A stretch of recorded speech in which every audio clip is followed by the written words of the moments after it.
تو ہمیں کہتا شیعوں نے قتل کیا، اس ٹائم تو شیعہ نہیں تھے، اس دور میں بڑے بڑے اعلیٰ لوگ تھے، میں نام نہیں لینا چاہتا، نشانی بتانا چاہتا. نبی کو دنیا سے گئے 50 سال نہیں ہوئے. اس کا مطلب ہے جن لوگوں نے نبی کی گود میں حسین دیکھا تھا وہ زندہ تھے.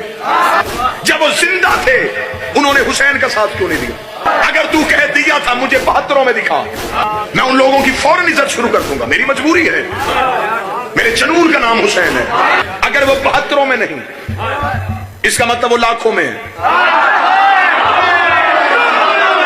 اگر وہ لاکھوں میں ہے تو اب بتا کس نے مارا ہے؟ تم کون ہو؟ امام حسین علیہ السلام کو کس نے قتل کیا؟ شیعوں نے بے وفائی کی، کوفیوں نے بے وفائی کی. کوفہ میں شیعہ تھے، انہوں نے بے وفائی کی، ساتھ نہیں دیا، عہد کیا، بلایا، دعوت دی، حمایت نہیں کی. رسول کریم اما بعد اعوذ باللہ من الشیطان الرجیم بسم اللہ الرحمن الرحیم.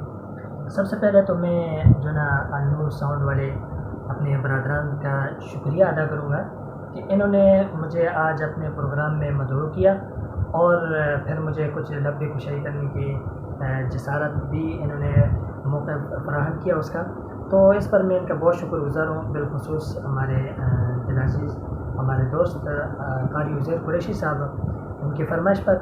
تو چند لوگوں نے مجھ سے سوالات کیے آج، اور ان کا کہنا یہ تھا کہ صحابہ کرام جو ہے وہ کیوں نہیں گئے کربلا میں جنگ کے لیے؟ وہ بھی موجود تھے. اب یہ صرف امام حسین کیوں گئے؟ آپ سے حضرت علی کے بیٹے نے جنگ لڑنے تھی، کیا ان کے لیے یہ دین نہیں تھا؟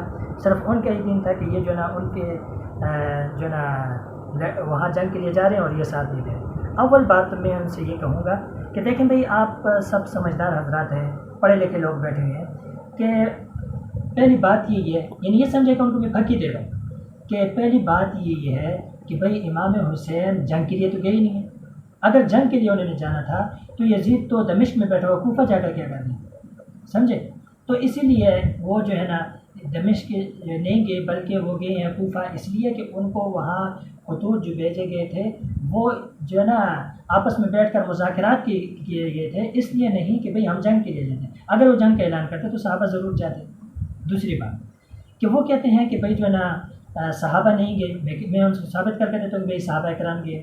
آپ دیکھیں کہ یہ ایک لشکر تھا، اور لشکر اتنا بڑا نہیں کہ ہزاروں لاکھوں کے اعتبار سے، بلکہ وہ لشکر جو مشتمل تھا وہ 82 افراد پر مشتمل تھا، اور ان 82 افراد میں سے جو 21 افراد ہیں وہ آل رسول سے ہیں. اب 21 کے علاوہ جو ہیں وہ کون ہیں؟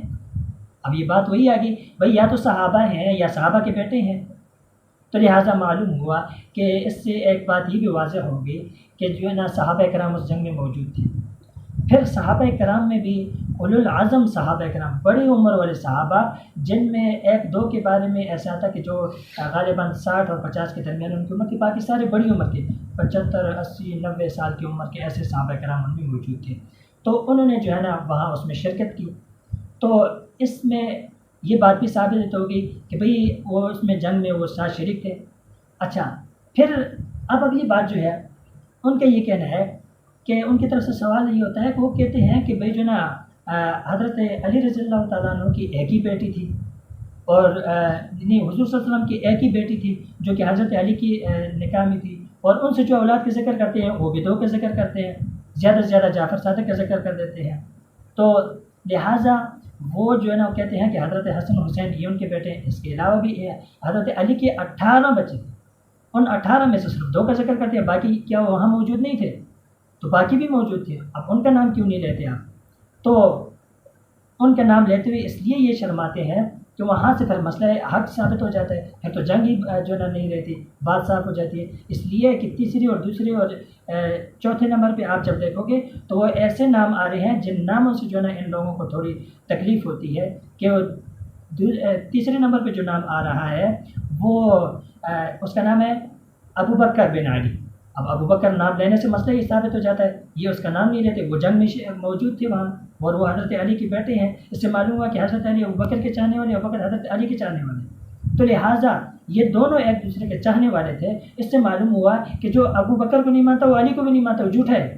اگر وہ مانتے ہیں تو اس نے پھر اپنے حضرت علی سے آپ زیادہ جو ہے نا سمجھدار تھے نعوذ باللہ کہ انہوں نے اپنے بیٹے کا نام ابو بکر رکھا، اور آپ کہتے ہیں ابو بکر غلط ہیں فلاں فلاں. دوسری بات کہ اس سے بعد والے جو تھے اس کا نام ہے اس کا نام تھا عمر بن علی. اب اس کا نام بھی یہ نہیں ذکر کرتے, وہاں سے بھی مسئلہ ثابت ہوتا ہے. اس کے بعد جو آتے ہیں عثمان بن علی. اب یہ لگاتار انہوں نے صحابہ کرام کے جو مین خلفائے راشدین تھے ان میں سے ان کے نام اپنے بیٹوں کے نام رکھے. اس سے معلوم ہوا کہ حضرت علی رضی اللہ تعالیٰ عنہ ان صحابہ کرام سے محبت کرنے والے تھے.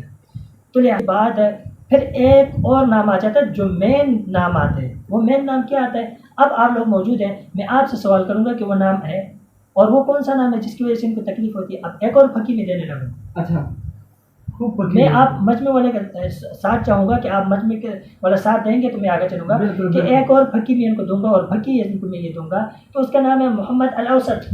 سبحان اللہ. اور یہ محمد الاوسط سے بہت بڑا مسئلہ ہو جاتا ہے, اور یہیں پہ ان کی جو نا ماں مر جاتی ہے. وہ ایسے ہے کہ محمد بن الاوسط جو ہیں یہ بیٹے ہیں حضرت علی کے, اور حضرت علی کے بیٹے ہیں لیکن کس بیوی سے ہیں؟ اس کا نام ہے حضرت میمونہ. اور جو حضرت میمونہ ہے یہ بیٹی ہے حضرت زینب کی, اور حضرت زینب بیٹی ہے حضور صلی اللہ علیہ وسلم کی. اب یہ کہتے ہیں حضور صلی اللہ علیہ وسلم کی ایک بیٹی تھی فاطمہ بیوی, اس کے علاوہ نہیں تھے.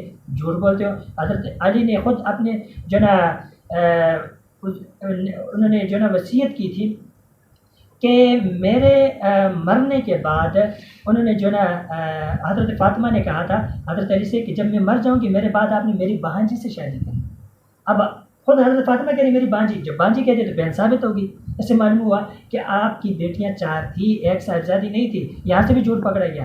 اور پھر ساتھ وہ جو کہہ رہی میری بہن جی سے شادی کرنا, بہن جی سے شادی کرنے سے مسئلہ ثابت ہو گیا کہ بھائی ان کے بہن تھی. تو یہاں سے بہت بڑے مسائل نکل جاتے ہیں. اسی لیے ان کو میں یہ چند پھکیاں دیتا ہوں کہ تم مسئلے کو چھپاؤ نہیں, بلکہ اصل قاتل تم ہو.